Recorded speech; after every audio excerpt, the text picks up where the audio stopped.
So, hello, good morning. So, to this video, magluluto pala ako ng munggo saka yung agbati, guys. So, yan.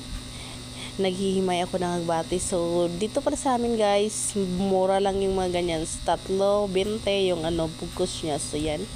Kasi sa ngayon, guys, bawal na kasi ako sa mga karne ng baboy, karne ng manok. So, mostly na talaga, gulay na talaga ako at isda na lang talaga. At saka sa isda, pili na din. So, yan.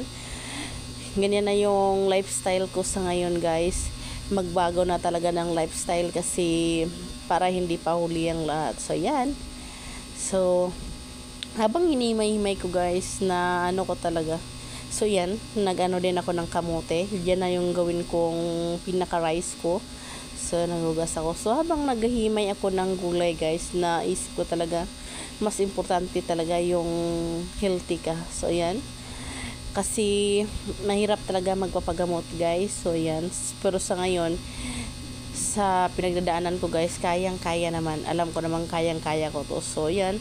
Hindi naman talaga ako dati mahilig sa karne, guys. Pero di ko rin alam bakit may ganito akong guys, condition kasi hindi naman para sa akin, hindi naman talaga ako mahilig sa karne. So sa ngayon, gulay na lang talaga ako, guys, saka magda-diet na din para na din sa kabubuti ng health ko, guys. So yan, ni may ko na lang. So yung mga talong pala, guys, galing lang yan sa sa bakura namin. Kasi may mga garden din ako dyan, saka yung mga okra galing din dyan sa bakura namin. Harvest lang yan dyan sa bakura namin, guys. So, ayan. So, sa lahat pala ng nanonood ng video ko, guys, isa lang talaga yung masasabi ko.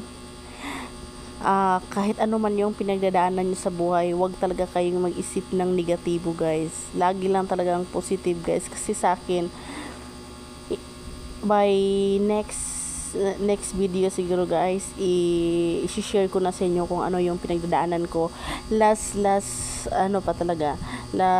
April talaga, guys. So yan, i-share ko sa inyo, guys, para kung may makikita man ng video ko at saka pareha kami ng pinagdadaanan, hindi siya manghihinaan, guys, kasi gaya ko din lumalaban. So ayan, thank you for watching, guys, and please watch all my video and love you, guys.